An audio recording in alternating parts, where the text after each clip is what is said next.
Së pari për zonat verilindore do ketë plan ekonomik për shfrytëzimin racional të gjitha potencialeve dhe burimeve të tyre ku duhet të përfitojnë banorët e këtyre zonave.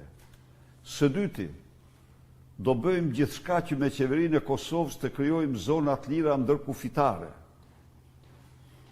Së treti, do bëjmë gjithçka që të shohim të subvencionojmë, të mbështesim investimet me lehtësime taksash. Unë ju them ju që ligji vitit 2013 parashikonte 8 vite pa taksa për investimet në zonat malore. Dhe atë ligj e anulloi Edi Rama, tani e rikthej me ta shtuquiturin pakete maleve për t'u dhënë trafikantëve të tij atë që ata nuk meritojnë. Erta Dani, progresi drejt antarësimit në Bashkimin Evropian, cilat janë hapat që do të ndërmarrë Shqipëria në qeverisjen e Partisë Demokratike për të përmbushur kriteret e BE-s dhe çfarë pengesash ekzistojnë për procesin e antarësimit? Apo bëhen reforma të mjaftueshme në fushat kyçe si drejtësia dhe lufta kundër korrupsionit?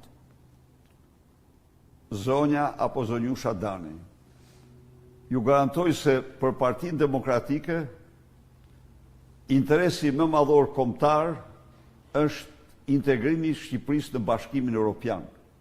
Kur them këtë, them që ajo do mobilizoj çdo potencial, do miratoj çdo ligj, do marrë çdo vendim, do ndërmarrë çdo reformë në funksion të këtij procesi. Por ka një dallim esencial midis alternativës tonë dhe kësaj të qeverisë ekzistuese.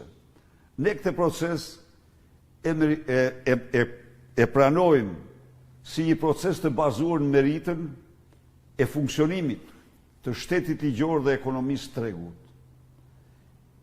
Ne kemi patur gjithnjë këtë qëndrim.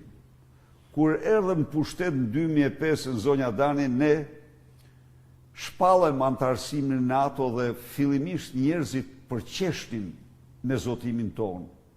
Po ne arritëm të bindim çdo partner dhe çdo vend me zero tolerancë lufta i krimit, me luftën kundër korrupsionit, me reformat që ndërmorëm, sepse e përgatitëm vendin për antarësimin në NATO.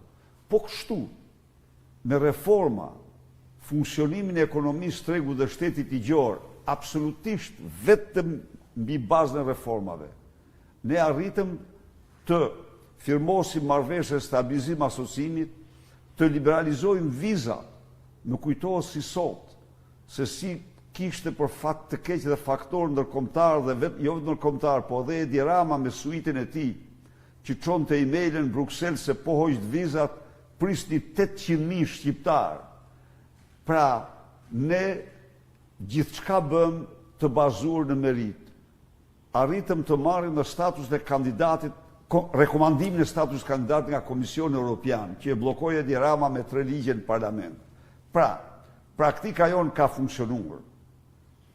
Është dinjitoze dhe është interesi më i mirë i qytetarëve shqiptar.